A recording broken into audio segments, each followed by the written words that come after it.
Bonjour à tous, je suis ravie de vous retrouver pour une nouvelle saison du JT des Voironnais. C'est déjà la 9e. Et comme la rentrée, c'est surtout important pour les enfants, je reçois aujourd'hui l'adjoint à l'éducation, la jeunesse, la petite enfance, Chokri Badreddine. Bonjour. Bonjour. On va faire le point dans quelques minutes avec vous sur cette rentrée. On parlera aussi d'une nouveauté, même deux, pour les loisirs et les vacances. Mais pour l'instant, on ne change pas les bonnes habitudes. Place au sommaire et à l'actualité de la semaine. Vous avez peut-être aperçu ces portraits sur les grilles du jardin de l'Hôtel de Ville. La jeune chambre économique de l'Isère a choisi Voiron pour lancer son exposition sur les métiers. Ils n'en finissent pas d'en faire le tour. Retour sur le Tour du lac de Paladru, la compétition organisée par l'ALV Athlétisme de Voiron qui s'est déroulée fin août en présence d'un millier de coureurs. Et puis dans l'agenda, l'événement, c'est bien sûr les Journées du patrimoine. Les 15 et 16 septembre, des lieux culturels vous ouvrent leurs portes et créent l'événement, comme à Paladru ou au musée Mainsu. C'est dans la boîte, l'activité artisanale et industrielle autour de Grenoble et du pays voironnais, vue au travers de l'objectif d'un photographe, lui aussi local, Denis Morel. C'est la proposition de la jeune chambre économique de Grenoble. 28 produits ou savoir-faire sont exposés depuis quelques jours sur les grilles du jardin de l'Hôtel de Ville à Voiron. Présentée pour la première fois ici, elle se déplacera ensuite à Grenoble et à travers tout le département. Alors l'expo Made in Isère, c'est une exposition qui a été mise en place il y a déjà 3 ans, qui a été initiée il y a 3 ans, et qui a pour objectif de valoriser les produits et savoir-faire du département, principalement du bassin grenoblois et du pays voironnais. Donc on a des industries, on a des artisans, on a des agriculteurs, on a essayé d'avoir un panel particulièrement varié pour montrer l'ensemble des pépites qu'on peut avoir sur notre territoire. C'est important parce qu'aujourd'hui, d'une part, il y a les habitants, les locaux, qui ne connaissent pas toujours ce qu'il y a vraiment sur leur territoire. Donc c'est important de le mettre au grand jour. Et puis c'est aussi une occasion, puisque l'Isère, c'est aussi une terre de tourisme, de montrer aux touristes qu'est-ce qu'on a. On n'a pas juste le ski, les sports de plein air, la chartreuse ou le berceau de la noix. Ça va au-delà. Et justement, c'est important de valoriser le travail des artisans, des plus petites entreprises, des petites structures pour l'ensemble de nos citoyens. Promotion de l'économie toujours, Voiron accueillera à compter du 17 septembre le Shop Tour connecté de la Chambre de commerce et d'industrie de l'Isère. Une vitrine pour les commerçants qui souhaitent développer les outils numériques. Le Shop Tour sera installé sur le parvis de l'église Saint-Bruno. Qu'est-ce que je peux faire? Je ne sais pas quoi faire pour rencontrer des gens, s'épanouir en dehors du travail et de la famille, découvrir de nouveaux horizons. Environ 80 associations participaient samedi dernier au Grand Angle, au traditionnel forum sport et culture. L'occasion de prendre des bonnes résolutions. Les services vie culturelle et vie sportive présentaient également leurs équipements et leurs activités respectives. Si vous avez raté cette journée, vous trouverez toutes les infos sur ces structures sur le site de la ville. Et samedi 15 septembre, c'est la MJC de Voiron qui organise une journée d'inscription aux activités hebdomadaires et à l'accompagnement à la scolarité. Rendez-vous de 8h45 à 16h au 93 avenue Jean Jaurès. Nettoyer la planète en un jour, vaste chantier s'il en est. Le World Cleanup Day, c'est en tout cas le nom de l'opération mondiale à laquelle souhaite s'associer un groupe de Voironnais samedi 15 septembre et souhaite voir participer le plus grand nombre d'habitants. Sur le même principe que Fête de la propreté, organisée au printemps par la mairie, l'objectif c'est de débarrasser les rues des plastiques, papiers sales, ordures, mégots et autres détritus. Des gants, des sacs et des bennes sont fournis. Rendez-vous à 9h sur le parking devant le Grand Angle. C'est une course qui, pour les participants, ravit autant l'esprit sportif que l'esprit de compétition. Le Tour du lac de Paladru. Chaque année en août, des centaines de coureurs enfilent leurs baskets pour la beauté du geste et du lieu. Olivier Escalon. Qu'est-ce qui est rond et marque chaque année la fin de l'été? Le Tour du lac de Paladru, qui attire les coureurs du département depuis plus de 40 ans. Si la 41e édition a moins rassemblé que les précédentes, ils étaient tout de même près d'un millier à s'élancer sur la ligne de Montferrat. Un succès qui s'explique par le cadre du lac, mais aussi par l'accessibilité du parcours. 14 km, c'est très accessible, ça permet à pas mal de personnes de participer. On a 2 ravitaillements, donc on veut une course accessible, pas trop longue, et puis dans un cadre qui est assez sympathique. C'est l'amicale laïque de Voiron Athlétisme et ses 143 bénévoles qui organisent la manifestation. Le tour compte 3 épreuves, course, marche athlétique et handisport, de quoi satisfaire les attentes de publics divers.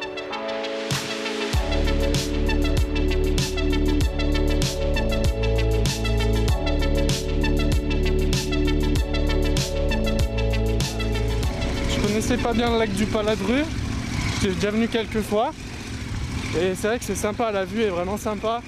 Puis c'est une course quand même, 14 km, c'est sympa et il y a pas mal de dénivelé, pas mal de montées, pas mal de descentes. C'est ce que je suis venu rechercher. Ouais. Et c'est un défi personnel pour mes 40 ans. Ouais. 40 ans, 14 km et pour accompagner ma super copine. Et aller au bout. Côté messieurs, c'est l'inévitable Hassan Chadi, licencié au club de Voiron, qui remporte la course en 45 minutes et 14 secondes. Côté dames, c'est l'enfant du pays, Magali Oreille, qui bat son propre record avec 48 minutes et 41 secondes. C'est mon lac, comme j'ai envie de dire.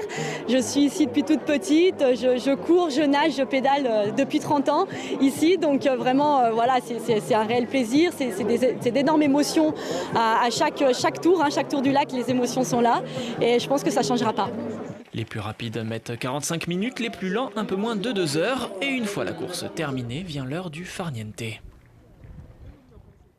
Autre événement sportif à suivre au lac de Paladru, ce sera le triathlon le 22 septembre.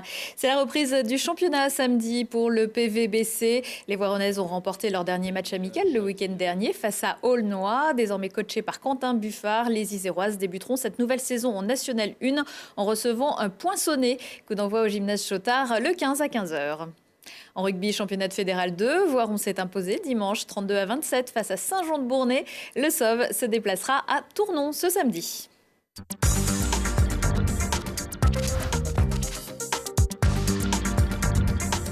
Place aux jeunes, on poursuit ce JT des Voironnais avec vous, Chokri Badreddine. Je rappelle que vous êtes adjoint au maire de Voiron, en charge de la jeunesse, de la petite enfance et de l'éducation. Alors évidemment, je me dois de commencer par vous demander comment s'est passée cette rentrée à Voiron. Combien d'élèves cette année ? Nous avons 1531 élèves qui ont fait leur rentrée dans les écoles publiques. La rentrée s'est très bien passée. Nous avons terminé la semaine dernière avec Monsieur le maire le tour dans toutes les classes élémentaires de cycle 3. Et c'était une rentrée sous de bonnes auspices. Est-ce qu'il y a des classes qui ont ouvert et des classes qui ont fermé à Voiron ? Non, nous n'avons pas eu de mouvement sur la carte scolaire cette année, ni de fermeture, ni d'ouverture. Nous sommes comme l'année dernière. Voilà, les effectifs sont stables et on ne change pas. On ne change pas non plus. La semaine à 4 jours et demi, Voiron est l'une des communes qui a maintenu ce choix. Est-ce que la réflexion est toujours en cours ? Non, là-dessus, il n'y aura plus de réflexion. Hein. Nous avons fait le choix de rester sur 4 jours et demi, qui est la règle actuelle. Des communes ont fait le choix de demander des dérogations. Pour l'instant, il n'y aura aucune modification dans les années à venir. Alors, maintenant qu'on a parlé du temps scolaire, on va pouvoir passer aux loisirs et aux vacances, puisque c'est ça aussi qui rythme l'année scolaire. Depuis la rentrée, vous avez mis en place un site internet dédié qui s'appelle, ça tombe bien, Loisirs Vacances. Pourquoi avez-vous décidé de partir sur cette source d'information ? L'idée de ce site internet est de planifier sur l'ensemble de l'année scolaire les différentes activités ou animations que les équipes pédagogiques peuvent proposer aux enfants et aux jeunes.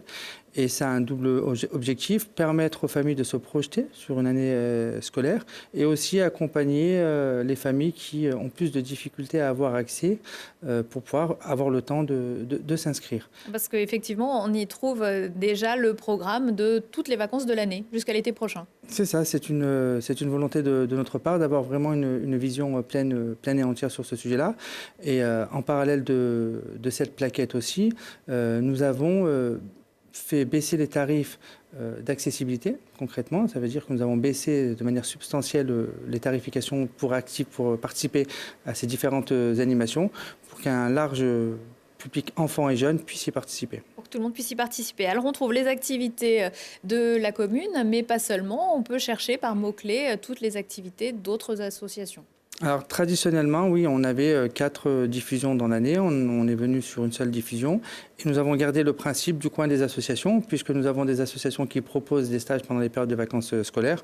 Et il était pour nous tout à fait légitime de les associer dans le cadre de cette nouveauté. Alors des activités pendant les vacances scolaires, également les activités à l'année, et puis même un agenda, c'est comme le permet un site internet ça évolue. C'est ça. Alors, s'il y a des animations, on a fixé un certain nombre de projets d'animation.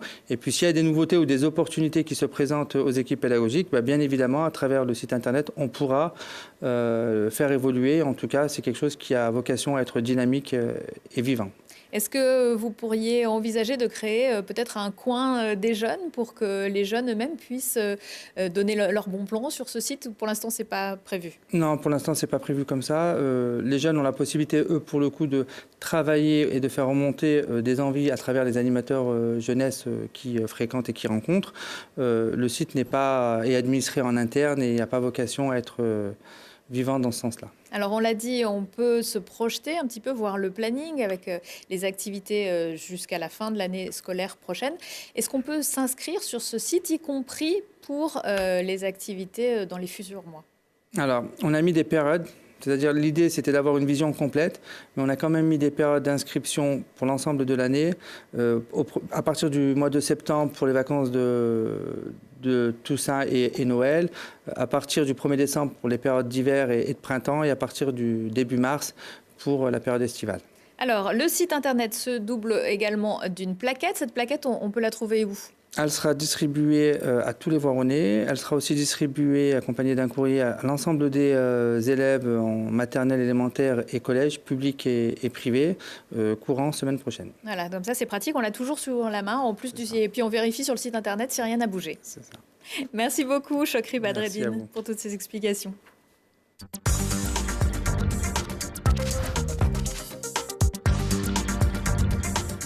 Des nouvelles du musée Mincieux. Le coup d'envoi de la nouvelle exposition du musée Voironnais sera donc donné samedi à l'occasion des 35e Journées européennes du patrimoine et des 60 ans du legs de Lucien Mincieux à sa ville natale. Une exposition qui présente différentes facettes de sa vie et de son œuvre au travers de ses créations, mais aussi de tableaux de Corot, Courbet ou Manet.